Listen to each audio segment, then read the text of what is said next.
বন্ধু তোমার আপন নয়, তোমার বউ তোমার আপন নয়, তোমার শ্বশুর শাশুড়ি তোমার আপন নয়। এই পৃথিবীর বুকে আপন হলো তোমার মা এবং তোমার বাবা। করোনা আসার পরে প্রমাণ করে দিয়েছে কে আপন। এক মেয়ে তার মাকে ফোন করে বলছে, মা আমার স্বামীর করোনা হয়েছে। মা বললেন, সাবধান, তার কাছে যাবি না, আমি সকালে সিএনজি পাঠিয়ে দিব, তুই টপ করে সিএনজিতে উঠে যাবি। এটার নাম দুনিয়া, এটার নাম দুনিয়া।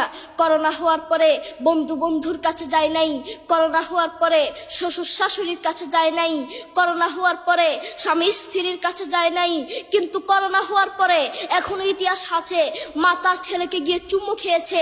করোনা হওয়ার পরে এখনো ইতিহাস আছে বাবা তার ছেলেকে কাঁধে নিয়ে হাসপাতালে গিয়েছে, ঠিক কিনা? যুবক, তুমি তোমার মাকে কিছু মনে করছো না। তোমার মাকে তুমি ঘর থেকে বের করছো।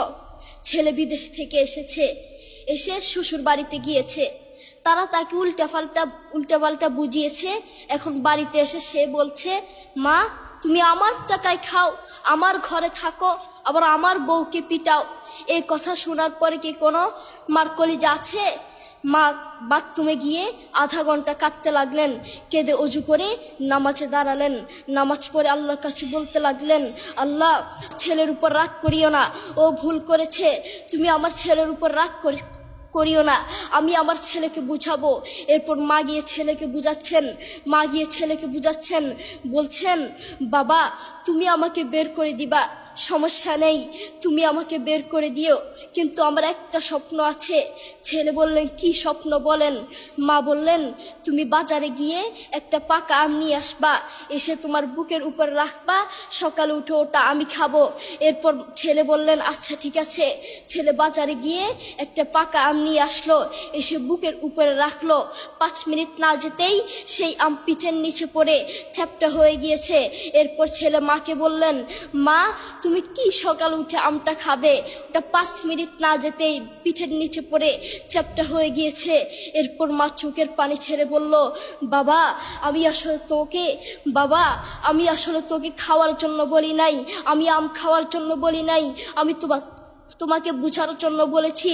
তুমি আজ একটা রাত এই আমটা রাখতে পারো নাই, আমটা বুকের উপর রাখতে পারো নাই, আর আমি সেই তোমার দুঃখিনী মা যে 1 বছর 2 বছর নয়, 3 বছর নয়, পাক্কা 5টা বছর এভাবে তোমাকে রেখেছি। আমিও যদি তোমার মতো এভাবে ঘুমাতাম, তুমিও তো আমার পিঠের নিচে পড়ে চ্যাপ্টা হয়ে যেতা। এরপর ছেলে চোখের পানি ছেড়ে বলল, মা আসলে আমি বুঝতে পারি নাই তুমি কি জিনিস আসলে আমি বুঝতে পারি নাই। সৌদি আরবে এক আদালত হয়েছে, আদালতে 2 ভাই ঝগড়া করছে। এক ভাই বলছে মাকে আমি রাখবো, আরেক ভাই বলছে না মাকে আমি রাখবো। দোনো ভাই ঝগড়া করছে মাকে ঘরে রাখার জন্য। এরপর এক ভাই মাকে নিয়ে চলে যাচ্ছে, আরেক ভাই মাটিতে গড়া দিতে অবস্থা খারাপ। সৌদি আরবে আদালত হয় মা বাবাকে ঘরে রাখার জন্য, আর আমাদের দেশে আদালত হয় মা বাবাকে ঘর থেকে বের করার জন্য, ঠিক কিনা? যুবক, তোমাকে বলছি, তুমি তোমার মাকে বের করছো, তুমি তোমার মাকে বৃদ্ধাশ্রমে পাঠাচ্ছ, তুমি তোমার মাকে হত্যা করছ, তুমি তোমার মাকে জবাই করছ। তোমার মতো নাফরমান এই বাংলার জমিনে আরেকটাও হতে পারে না, ঠিক কিনা?